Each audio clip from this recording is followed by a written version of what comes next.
everybody. Welcome back to Star Wars Lads. This is our live reaction and review of Ahsoka Episode 7. Of course, make sure you're liking the video. It helps us out tremendously with the YouTube algorithm. If you want to show your support for Star Wars Lads, that's one of the better ways to do it. But also the best way to do it is to subscribe to the channel. If you're not subscribed, you're just finding us. We are talking about Ahsoka every single week. There's only one more week now, unfortunately, but we will be discussing it next week, of course, with what seems to be a pretty epic finale here coming. Let's dive into the content of this episode, and we'll just start off right off the bat. Here we have Ahsoka coming out of hyperspace with the puurgil into a minefield set up by Thrawn, a trap set up by Thrawn, and initially this episode really, I think, is meant to do about three things. Right, this episode is the let's show the audience the type of technical genius Thrawn is. Then you're supposed to see, okay, who is this Ezra Bridger guy? And then the third thing we accomplish is obviously reuniting the characters for the finale. Let's dive right into Thrawn. Sanak, what did you think of the way Thrawn's tactics were used in the show, the way he commanded the screen? Lars Mikkelsen's first time commanding in live action the screen as Thrawn in the heat of battle. What were your thoughts there on the way they were able to portray Thrawn in this episode? Biggest things that I felt about it is that he just immediately looked better. Something about the blue. I don't know if it just looked a little darker or something for me or just better applied for this entirety of the episode. But I was watching Thrawn. Like you can say you maybe saw an actor play Thrawn last episode. I saw Thrawn today, right? Like that's how it felt like to me. We saw this man basically play Empire at War, right? He was just like, all right, let me bird's eye view that. All right, perfect. All right, now let me send in like two squads of troops. Like it's all the things that we kind of already knew from the Heir to the Empire. Show off his tactics, but also show like his man-to-man work too. So I love that they immediately combine the best of the legends and the canon, right? And it works seamlessly because Zahn always wrote his stories with Thrawn as like, hey, they can all fit their own canon. We're not beholden to anything with the movies per se or whatnot, right? So I was like, yeah, yeah, and it works for me. I really liked it. We literally felt Thrawn alliances happen here, like for a moment when he's like, Ahsoka is Anakin Skywalker's apprentice, right? And then once he heard that Ahsoka is Anakin's apprentice, his tactics went just okay. No, no, no. Like I have to. There's no like way for me to like tactically win per se here and like make quick work. I need to play out the long, long game. And the fun thing about Thrawn is he kind of prefers it that way, right? And Lars Mikkelsen really hams it up, and he was like showing off the diagrams. He's like, the one thing she couldn't lose today was time, and that's exactly what he did to the best of her abilities. The way like he was also just manipulating like a Baylan and Shin, right? They already had their own kind of separation issues already starting to begin since the last episode with their different paths per se, and that's something like Baylan kind of uses it as an excuse. But Thrawn is also in that because he's like, I know he's kind of my loose end. I want to figure out what he's like. We get to see a little bit more of him, like, okay, but let me push my troops there and kind of cause that separation to be worse, cause him to like kind of still be my pawn, right? But from his conversations with Anakin that happened in the book and sure off book, he really nitpicked every part of that experience and then use it to his advantage here, I right? agree. And this was the moment where you get to see the typical Thrawn dynamic between him and a subordinate as well. Elsbeth is playing the role of Pelion in these last two episodes. Last episode, it was like, shouldn't we send more than two squads of troopers? And he's like, no, and this is why. You're dumb. And then this episode, it was the same thing. Shouldn't we attack the asteroid field and lure her out? And he's like, no, because this is Anakin Skywalker's Padawan.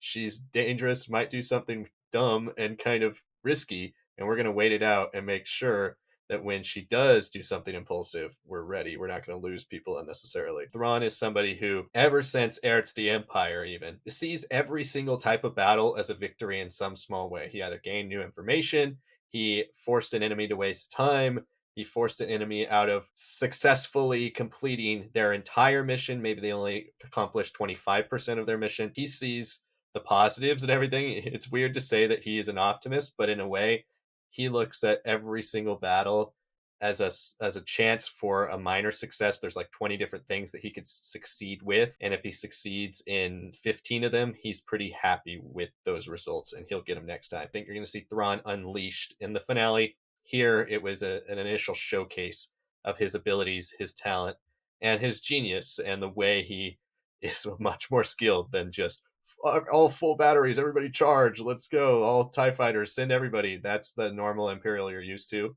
This episode was very much so meant to show general audiences that's not who you're dealing with this time. Let's switch over to Ezra, Sabine, and eventually Ahsoka. There's a lot of little things to talk about in this episode. And Ezra, obviously, this is your introductory episode to him.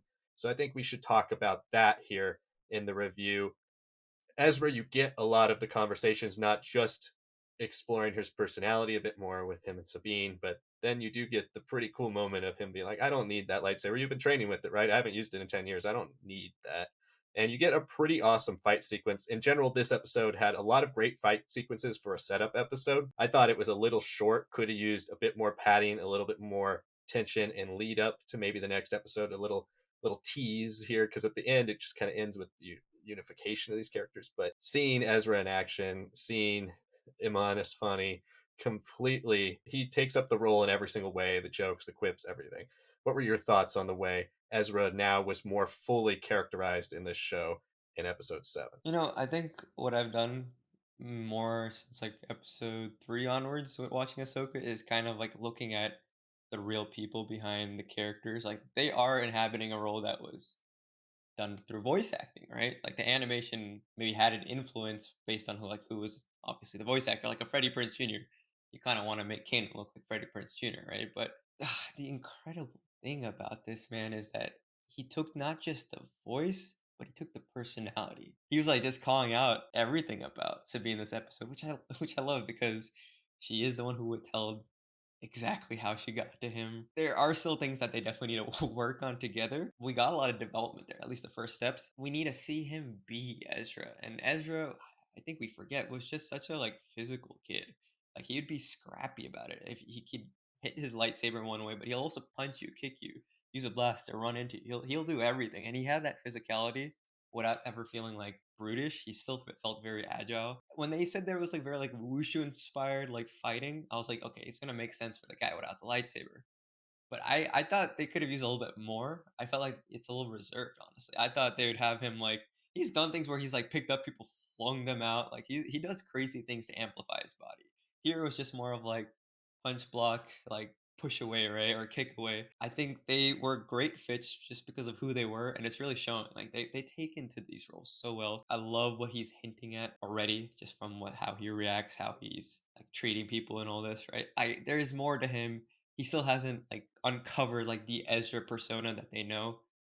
There's more to come, and I already felt that just from the fighting, from the banter, everything. This episode, I was expecting some like big force powers from Ezra, because when you have a character like Ahsoka, right, you're already such a high tier force wielder, somebody who's so skilled with the lightsaber. What are you going to do to make Ezra seem a little different? Obviously, he's not going to be more powerful than her, but could he do something that maybe he's practiced or learned that has some specifications to the planet he's been on for 10 years? Something like that, I think, was a bit of a missed opportunity. But in general, you do get to see, okay, Sabine's trying this whole show to use the Force, and she hasn't yet. And he just immediately is somebody who's pushing people against the wall, throwing people around, force pushing three guys at once. He is generally quite adept at using the Force, and they reveal that. I thought all the action scenes worked well. They were shot very nicely. There was an intensity and a great progression to them that I thought worked. Again, I think this episode should have been a little longer. It should have had a little bit more plot. The first half I thought was excellent. And then once you start to see that, okay, this is starting to creep to a close,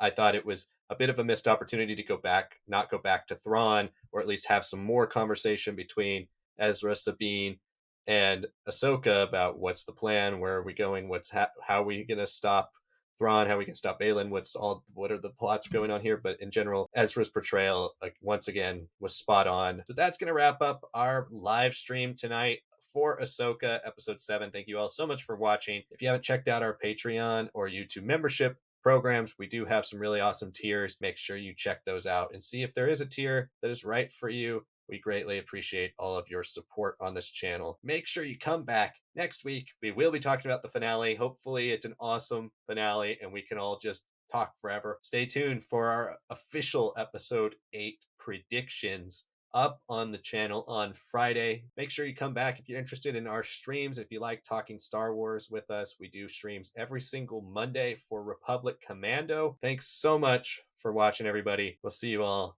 next week.